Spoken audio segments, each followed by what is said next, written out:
One of the biggest problems with prefab construction is that it just doesn't quite compare with the cost to building on site.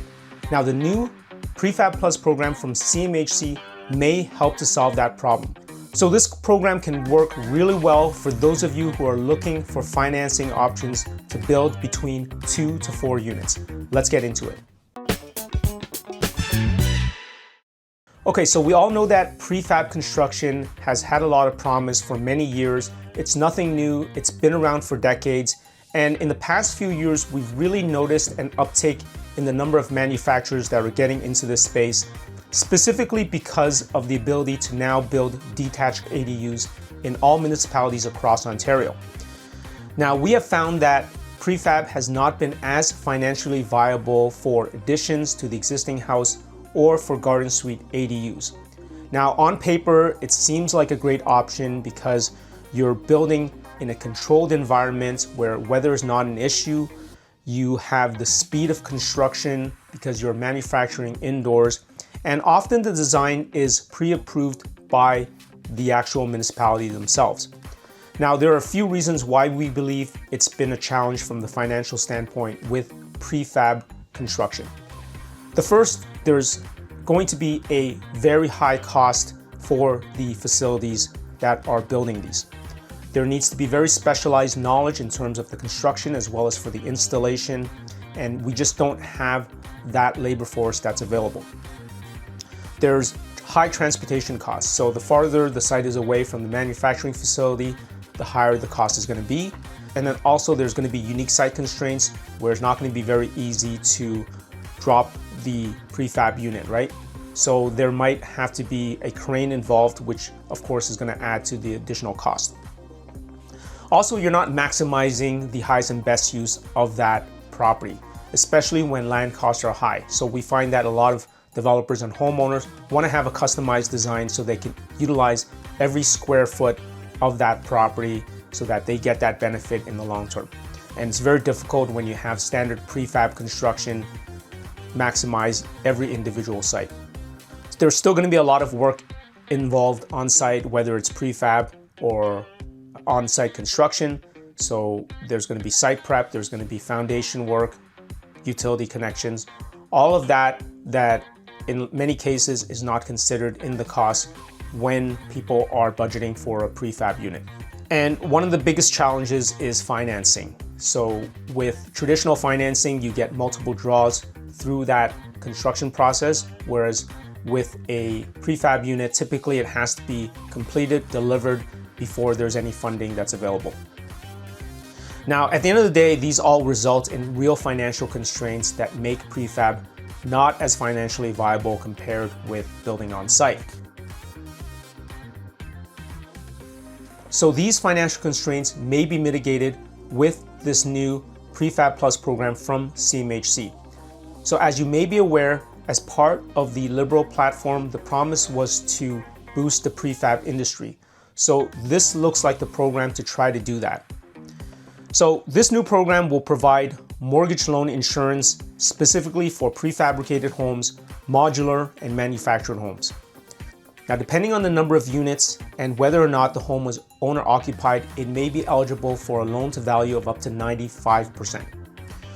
And the big thing is that there are up to 4 cash advances throughout the process, which has never been available for prefab construction.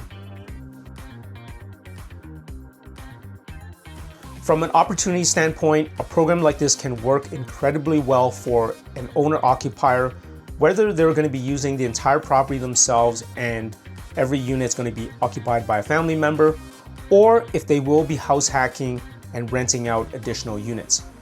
Now, it can also work well for investors building 2 to 4 units and renting out all of the units individually, although the terms are not as favorable for investors compared with owner-occupiers.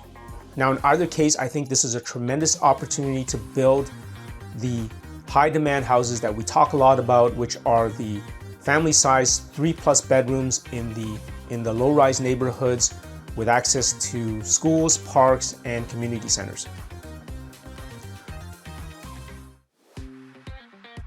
Okay, so now let's get into some of the details of the program. So we're going to start with eligibility. So So this is eligible for Canadian citizens, permanent residents, and also non-permanent residents who are eligible to work in Canada. The home must be new, prefabricated, and meet certain building standards. So, of course, the National Building Code as well as the CSA standards. It must be suitable for year-round occupancy and have vehicle access. At least one borrower or guarantor must have a minimum credit score of 600. Now, the big thing mentioned earlier is cash advancing with 4 different times it can be issued. So the first advance, which is the big one, allows for land acquisition, site preparation, and excavation. The second advance is for the cost of the prefabricated unit itself upon delivery. And then the third and fourth advances is post-installation and finishing costs. So this can potentially even be better than construction financing for traditional builds, because with traditional construction financing where you're building on site, the expectation from the lender is that the developer is going to have the funds, obviously, for the acquisition of the land, and then even for site prep and building up to the foundation before the house gets framed. Now, with this program, you may be able to even get the funding for the land acquisition as well as for the site prep, which is a really big difference with this program. Okay, so let's discuss some numbers. Now, for owner-occupied units of 1 to 2 units, you can get up to 95% loan to value for the first $500,000 and 10% on the remainder. Owner-occupied properties of 3 to 4 units are eligible up to 90% loan to value in total. Maximum purchase price must be below $1.5 million for homeowners. Maximum amortization period is 25 years, but for first-time buyers and new homes, it can be 30 years. Rental income when qualifying. So when underwriting your loan, one big factor will be incorporating rental income, whether it's for homeowners or investors.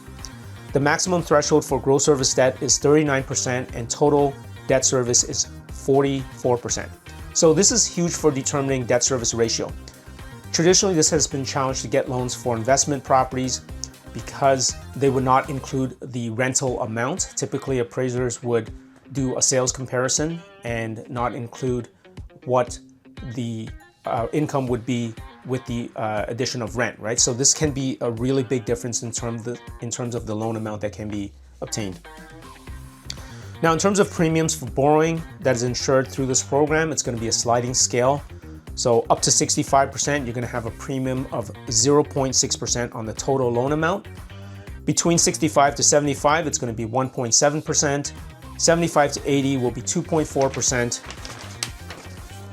80 to 85 will be 2.8%, 85 to 90 will be 3.1%, 90 to 95 will be 4%, or 4.5% with a non-traditional down payment. Now, there are additional details on the CMHC site that I recommend that you guys go to check out. I put the link below, or you can just simply Google Prefab Plus CMHC. There's a fact sheet that you can download for more information, and they also have a mortgage calculator to compare rates, payment frequency, and amortization for a project like this. So if you have an existing property where you think you can do an addition or build a detached garden suite ADU, I recommend you look into this program, or the possibility of severing a lot and building an entirely new main structure as well as any sort of detached ADUs. And if you're looking to buy a property, obviously you want to look for these types of opportunities. So you can certainly hire us for a detailed consultation to have a look at any properties that you have and whether we can implement this program, as well as if you're in the market for a property, we can help guide you through that process through a consultation. So let us know what you think. Do you think this is a good program that finally is going to make prefab construction into the mainstream, or do you think this is going to be just another failed government program? Let us know in the comments what you think. As always, guys, thanks for watching, and we'll see you in the next video.